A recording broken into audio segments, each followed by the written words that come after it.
Amém? Vamos abrir nossa Bíblia em Êxodo.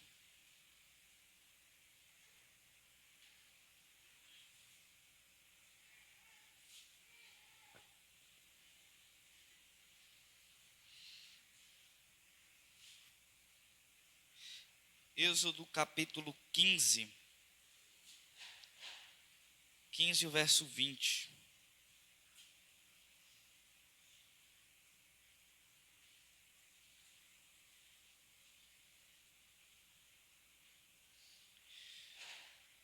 Amém? Êxodo 15, o verso 20, que diz: A profetisa Miriam, irmã de Arão, pegou um tamborim e todas as mulheres saíram atrás dela, com tamborins e com danças. E Miriam lhes respondia: Cantem ao Senhor, porque triunfou gloriosamente e lançou no mar o cavalo e o seu cavaleiro. Moisés fez o povo de Israel partir do Mar Vermelho, e eles foram para o deserto de Sur. Caminharam 3 dias no deserto e não acharam água. Amém? Somente esses versos, podemos sentar.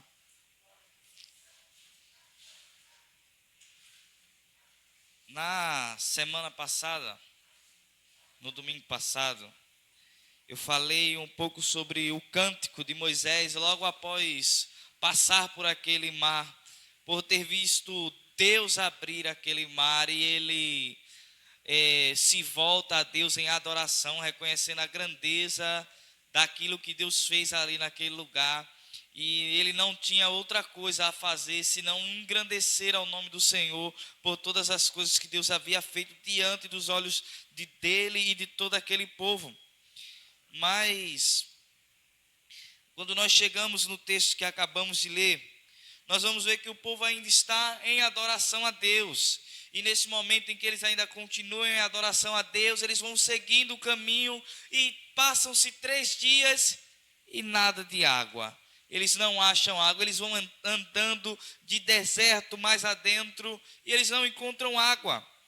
E quando eles chegam num lugar onde tem água, num lugar chamado Mara, onde tem água, eles não conseguem beber das águas porque as águas eram amargas. E aquele lugar era conhecido assim por causa daquelas águas. E o povo murmurou contra Moisés, questionando: o que vamos beber? É muito interessante como as circunstâncias da nossa vida, ou numa linguagem um pouco mais bíblica, quando o barco balança, a nossa boca às vezes ela se enche de questionamentos. Às vezes nós questionamos Deus quando o barco está balançando.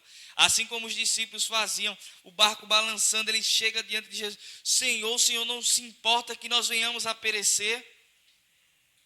Sabe? Logo em seguida, eles terem engrandecido ao nome do Senhor pelo aquele grandioso feito de ter aberto o mar e de não ter permitido que Faraó alcançasse eles ali no meio daquele mar, não ter permitido que os exércitos de Faraó chegassem até eles, mesmo depois ver que o mar se fechou diante dos olhos deles e o povo do Egito pereceu, mas eles tiveram vitória. O que é que eles fazem? Eles olham para trás e dizem assim: você nos trouxe aqui para morrer de sede, Moisés. Eles começam a questionar com Moisés, começam a perguntar a Moisés: o que vamos beber? No primeiro momento em que o barco daqueles homens balançou, que a vida deles já não estava tão boa assim, enquanto eles estavam vendo somente vitórias, somente glórias, estava tudo bem. Era fácil louvar a Deus, e é o que aconteceu no capítulo 15. Quando Deus concedeu aquela vitória a eles de abrir o mar ali, e eles venceram o Faraó e os cavaleiros de Faraó e todo aquele povo do Egito, foi muito fácil glorificar. O dia da vitória, o dia da bênção, o dia que está indo tudo bem, é muito fácil glorificar. Mas o dia em que tudo parece contrário, nada parece dar certo, a gente olha para trás e diz assim, e agora? O que é que a gente vai fazer? Como é que a gente vai proceder? No verso 25 do capítulo 15 de Moisés, do capítulo 15 de Êxodo, vai ser dito assim: então Moisés clamou ao Senhor, e o Senhor lhe mostrou um pedaço de madeira. Moisés jogou a madeira nas águas, e as águas se tornaram doces. Ali o Senhor lhes deu estatutos e uma ordenança, e ali os proveu, e disse: se vocês ouvirem com atenção a voz do Senhor, seu Deus, fizerem o que é reto diante dos seus olhos, derem ouvido aos seus mandamentos e guardarem todos os seus estatutos, nenhuma enfermidade virá sobre vocês, das que enviei sobre os egípcios, pois eu sou o Senhor, aquele que cura vocês. Então chegaram a Elim, onde havia 12 fontes de água e 70 palmeiras, e acamparam junto às águas. Bem, nós vemos o relato de um líder que sabe que ele não pode fazer nada. E ele vai clamar a Deus. E ele busca o Senhor. E o Senhor desperta ele e mostra a ele que havia ali uma madeira. E ordena que ele pegue aquela madeira e lance sobre as águas. E ao lançar aquela madeira sobre as águas se tornam boas para se consumir. O povo vai lá e toma daquela água e sacia a sua sede. E Deus começa a falar com o povo, porque agora o povo precisa ouvir Deus. Talvez nós precisemos todos nós parar aqui e observar. Todo o povo, quando o problema chegou, foi lá murmurar contra Moisés. Foi lá reclamar com Moisés. E Deus disse assim, tá certo, eu vou saciar vocês, mas a gente precisa conversar. E logo após eles saciarem da sua sede, Deus lhe deu leis, Deus lhe deu estatutos, Deus lhe deu ordenanças, diz assim, se vocês andarem direito nos meus caminhos, eu vou continuar sendo o Deus que cura vocês, o Deus que livra vocês, o Deus que está com vocês. E a ideia do texto aqui, quando ele diz assim, eu sou o Senhor que cura vocês, é exatamente o que ele acabara de fazer. Ele tinha acabado de livrar aquele povo do pior mal que eles poderiam ter. Eles iriam morrer se Faraó alcançasse eles. E o que é que Deus fez? Não permitiu que eles morressem, mas deu a eles livramento. E Deus disse assim, eu sou o Deus que faz isso na vida de vocês. O Deus das curas, o Deus dos livramentos, o Deus todo-poderoso, o Deus que trabalha em favor daquele que nele espera. Eu sou esse Deus. Mas o coração do povo era sempre um coração que estava rebelde contra o Senhor. Nós vamos encontrar duas situações quanto ao coração aqui em Êxodo. A primeira situação é o coração de Faraó. 10 pragas acontecem no Egito, até que o coração dele viesse a se quebrantar e ele deixasse o povo ir. E logo depois de deixar o povo ir, o coração dele se endurece de novo e ele persegue o povo. Mas agora, o coração que vai ser visto não é mais o coração do Faraó ou do povo do Egito, é o coração do povo que Deus escolheu para ser o povo dele. Que também é um coração endurecido, é um coração que vê Deus fazer grandes milagres, mas é um coração que na primeira vez que o barco balança, murmura. É um povo que vê Deus agindo poderosamente dia após dia na vida dele, mas quando um dia ruim acontece, joga tudo para o ar e questiona Deus sobre tudo. É um povo que parece só amar e só estar com Deus quando tudo vai bem. É um povo que parece que Deus só está na vida dele no momento bom, e não é. Deus está conosco na bonança ou na escassez. Muitas vezes nós citamos o texto de Paulo, que ele diz assim, tudo posso naquele que me fortalece. Muitas vezes nós dizemos esse texto, mas quando Paulo escreve esse texto, ele está escrevendo esse texto para uma igreja que lhe mandou ofertas. E ele diz assim, eu agradeço a Deus pelas ofertas que vocês me mandaram. Tem me sido de grande ajuda. Vocês me abençoaram realmente aqui nas minhas prisões. Na prisão a coisa era difícil, não era igual hoje. que o governo mantinha os presos. Não era. Em Roma, a prisão era o preso que tinha que dar um jeito de se manter.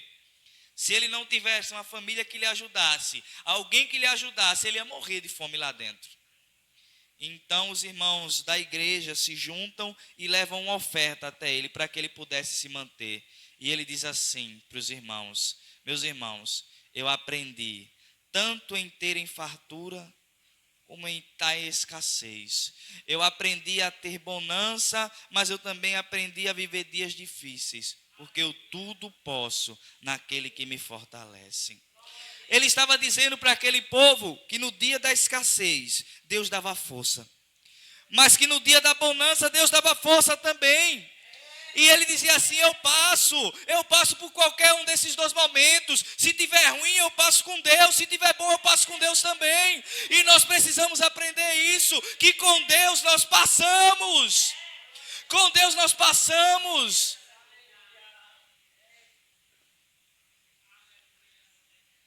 O ruim é nós pensarmos que Deus só está conosco se tudo for bom.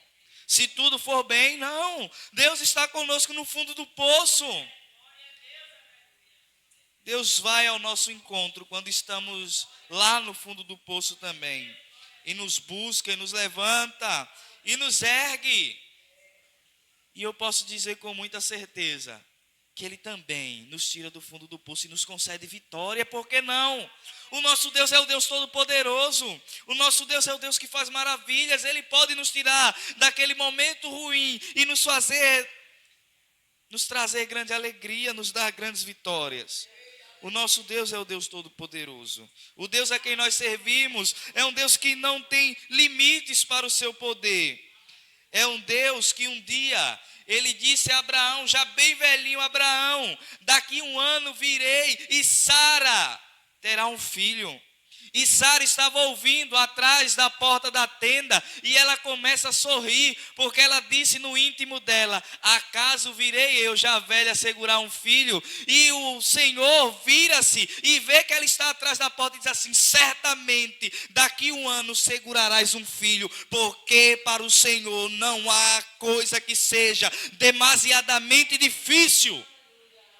E lá na frente, um dia, um anjo do Senhor aparece a uma jovem virgem do meio do povo de Israel e diz assim a ela: você terá um filho. E ela diz: e como vai ser isso? Que eu nunca tive contato com homem nenhum. E o anjo responde a ela: porque para Deus nada é impossível. Um dia estava Jesus conversando com os discípulos e chega um homem e diz assim: mestre, como posso herdar a vida eterna? E Jesus diz para ele: guarda os mandamentos, honra teu pai e tua mãe, não adulterarás, não furtarás, não matarás, não darás falso testemunho, não cobiçarás. E o jovem diz assim: mas isso eu tenho feito desde a minha mocidade. E então Jesus responde a ele: vai agora, vende tudo o que tens e dá aos pobres, e então acharás um tesouro no céu. E ele saiu dali triste, porque era dono de muitas propriedades. E um dos discípulos chega para Jesus e diz assim: mas Senhor, então como é que pode o homem ter a vida eterna? Jesus diz assim: não pode. Nenhum homem pode ter a vida eterna. E ele diz assim: então se é impossível ter a vida eterna, como é que o homem tem a vida eterna? Ele diz assim: porque para Deus nada é impossível. Ao homem é impossível que ele se salve, a menos que Deus o salve. Não somos nós que nos salvamos, é Deus quem nos salva. E é isso que Jesus responde para o discípulo dele. Para o homem isso é impossível, mas para Deus não há nada que seja impossível. A grande questão é que nós não sabemos esperar.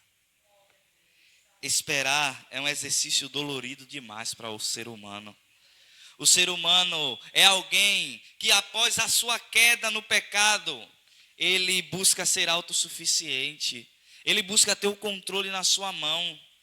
Ele busca ter o controle do seu dia, da sua existência, de tudo em sua mão. Ele tenta governar tudo com a sua mente, com a sua autoridade, com o seu poder, consigo mesmo. E sabe o que é que acontece quando Deus faz o homem esperar? Deus prova para ele que ele não tem o controle de nada.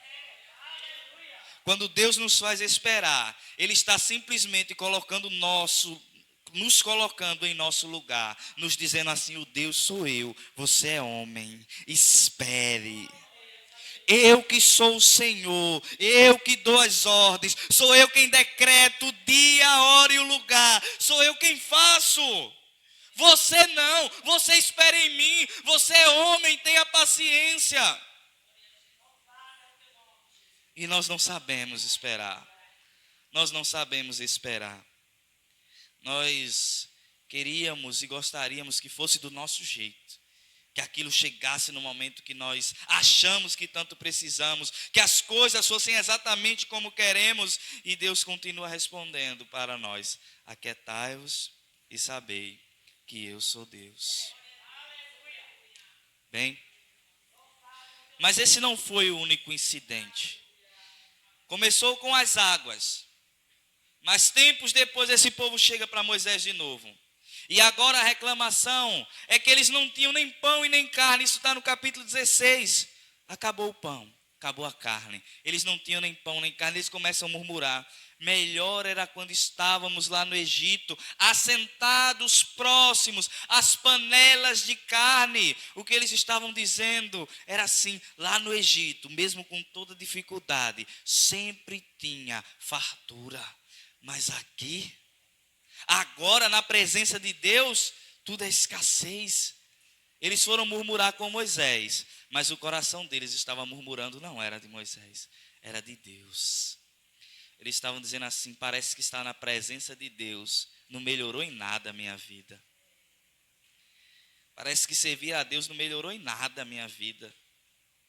Bem, e Deus responde para Moisés. Moisés vai clamar ao Senhor e Deus responde para Moisés: esta tarde e amanhã pela manhã, esse povo verá a minha glória. Porque esta tarde eles terão carne com que comer, e amanhã pela manhã enviarei o maná, que eles tenham com que comer também. Avise a eles como eles devem proceder com o maná, mas esta tarde eles comerão carne. E quando chega a tarde daquele dia, Deus faz com que codornizes cheguem naquele lugar, e eles puderam comer carne à vontade. E no outro dia pela manhã, quando eles saíram de suas tendas, encontraram o maná espalhado por todo aquele lugar, e eles puderam comer, eles puderam se alimentar, e eles se fartaram de carne, se fartaram de pão. Entretanto, é mais um episódio em que esse povo se revolta contra Deus. Mas também não é o último. No capítulo 17 de Êxodo, eles mais uma vez reclamam porque lhes falta água. Capítulo 17, verso 1 diz assim: toda a congregação dos filhos de Israel partiu do deserto de Sim, fazendo suas paradas, segundo o mandamento do Senhor, e acamparam em Refidim. Mas ali não havia água para o povo beber. Então o povo discutiu com Moisés e disse: dê-nos água para beber. Moisés respondeu: por que vocês estão discutindo comigo? Por que vocês estão tentando o Senhor? Mas ali o povo estava com sede de água e murmurou contra Moisés, dizendo: por que você nos tirou do Egito para nos matar de sede a nós, a nossos filhos e aos nossos rebanhos? Então Moisés clamou ao Senhor: que farei com esse povo? Daqui a um pouco vão me apedrejar. O Senhor respondeu: passe adiante do povo e leve com você algum dos anciões de Israel. Leve também o bordão com que você feriu o rio Nilo e siga em frente. Eis que estarei ali diante de você, sobre a rocha em Horebe. Bata na rocha, e dela sairá água, e o povo beberá. Moisés assim fez na presença dos anciões de Israel, e chamou o nome daquele lugar Massá e Meribá, por causa da discussão dos filhos de Israel, e porque tentaram o Senhor, dizendo: está o Senhor no meio de nós ou não? 3 episódios seguidos Faltou água, eles reclamaram. Faltou carne e pão, eles reclamaram. Agora a água já não tinha de novo, eles reclamaram de novo. O povo estava toda hora reclamando do Senhor. E o Senhor não estava muito preocupado. O Senhor disse, está bom, estão reclamando, eu vou lhes dar água. Estão reclamando, eu vou lhes dar pão. Estão reclamando, eu lhes darei carne. Estão reclamando, eu lhes darei o que eles precisam. O Senhor havia prometido isso para esse povo.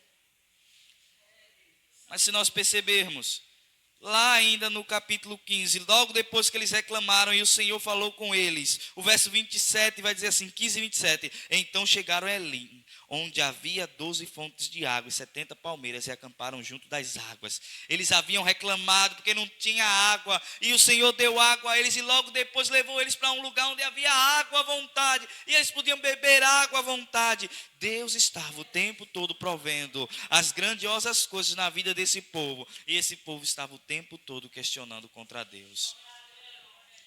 Quando chegamos lá no Novo Testamento,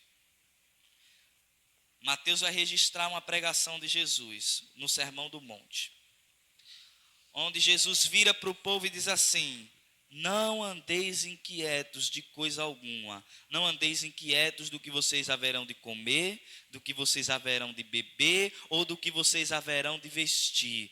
Olhem os pássaros do céu, porque eles não trabalham, eles não plantam, eles não têm de colher, eles não fazem nada. Mas sabe o que é que acontece? A todos eles o Senhor lhes dá o mantimento. Por acaso não são vocês mais importantes do que os pássaros do céu? E então ele diz também assim, não andeis inquietos pelo que haveis de vestir, por acaso não é a vida mais do que o que vocês se vestem, não é também o corpo mais do que qualquer vestimenta? Olhem para os lírios do campo, eles nascem hoje e amanhã já nem existem mais, nem duram nem um dia, mas quando eles nascem, eles são de uma beleza exuberante. Nem Salomão, em toda a sua glória, se vestiu como qualquer um deles. Acaso não valem mais vocês do que os lírios do campo que hoje nascem e amanhã não existem mais? Jesus estava apenas repetindo o que aconteceu aqui para os homens mais um pouco à frente. O que é que estava acontecendo aqui? O povo estava inquieto com o que eles deveriam comer, com o que eles deveriam beber. Eles estavam inquietos com muitas coisas e estavam esquecendo de quem é Deus. O nosso Deus é o Deus que trabalha ao nosso favor. Nós não precisamos murmurar. Murmuração é o ato de quem não conhece Deus. Se nós conhecêssemos Deus, nós não murmuraríamos, mas nós clamaríamos. Se a nossa boca se encher de clamor, ao invés de se encher de murmuração, nós veremos as bênçãos do Senhor. Em todo o tempo, o povo reclama e Moisés ora. O povo reclama e Moisés ora. O povo reclama e Moisés ora. E sabe o que é que acontece? Deus tem misericórdia do povo, porque Moisés estava orando por eles. Tem um momento que Deus diz assim, Moisés, deixa eu tratar com esse povo. E Moisés diz assim, não, Senhor, não. Tenha misericórdia deles. Tenha misericórdia deles. O tempo todo, Moisés se interpunha ao povo e dizia assim, Senhor, tenha misericórdia. Temos aqui duas aplicações, pelo menos. Uma a toda a igreja e uma à liderança. Para a igreja, a posição correta em que nós deveríamos estar em oração, assim como Moisés estava. Se o povo todo orasse logo, Deus responderia logo. Mas o povo preferia reclamar primeiro e deixava tudo nas costas de Moisés, e Moisés ia lá orar sozinho. O bom é que Deus tinha misericórdia e respondia, e fazia com que as coisas acontecessem. Mas se todo o povo preferisse orar primeiro, talvez nós tivéssemos resposta mais rápida de Deus. Porque ao invés de reclamar, o povo estava indo buscar a Deus. Mas também uma aplicação para a liderança. A liderança, por vezes, vai ser atribulada pelo povo. Quando estava tudo errado, sabe com quem o povo ia reclamar? Com Moisés. Ninguém ia lá apertar a mão de Moisés e dizer assim: que trabalho excelente, Moisés. Ô, coisa boa você tem feito aqui na obra do Senhor. Mas quando dava errado, Moisés, tu é um problema, viu? Trouxe a gente aqui, foi para morrer, foi? A gente vai morrer, o nosso menino vai morrer, os animais que estão com a gente vai morrer. Aí quando vinha a água, ninguém ia lá em Moisés. Poxa, Moisés, parabéns, Deus é contigo. Que coisa maravilhosa. Para reclamar, meu amigo, todo mundo sabe. Mas para dar a mão, para vir junto, orar com a gente, para vir junto, abrir a Bíblia e pregar com a gente, para vir junto e fazer a obra com a gente, amigo, é difícil. Para reclamar. Mas interessante é que Deus não responde reclamação. O que é que Deus responde? Oração. É isso que Deus responde. E a gente não precisa de reconhecimento. O nosso reconhecimento vem de Deus. É Deus quem pesa o nosso galardão. É Deus quem sabe o que está reservado para todos nós. Nós fazemos a obra por amor ao nosso Senhor.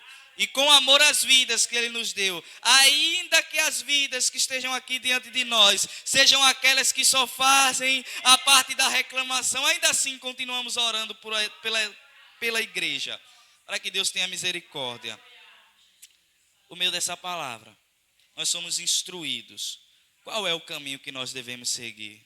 O caminho que nós devemos seguir é guardar a nossa boca de murmurarmos. É guardarmos o nosso coração de estar inquieto, pensando no dia de amanhã. Será que amanhã vai ter? Será que amanhã vai dar? Será que amanhã vai ser assim? Será que vai ser assim? Você tem um caminho para saber se o amanhã vai ser bom ou não hoje. E o caminho é colocar o seu joelho no chão, entregar o seu amanhã a Deus. E quando o amanhã chegar, você vai saber que tudo o que aconteceu, dando certo ou não, foi a mão de Deus guiando. Então está tudo bem. E agradeça a Deus também. Porque por meio dessa palavra nós somos instruídos. Que por vezes nós estamos errados, mas Deus levanta líderes que oram por nós. Deus levanta líderes que ainda assim estão nos ajudando em oração. E Deus continua tendo misericórdia de nós por meio desses líderes que Ele levantou. E apesar de nós tratarmos esses líderes de forma errônea, ainda assim, Deus quebranta o coração desses líderes para sempre estarem orando pelo seu povo. Que bom que tudo isso, quem opera em nosso meio é o Senhor. O Senhor é quem levanta líderes, o Senhor é quem os capacita, o Senhor é quem os faz estar firmes no dia bom, é o Senhor quem faz estarem firmes no dia ruim.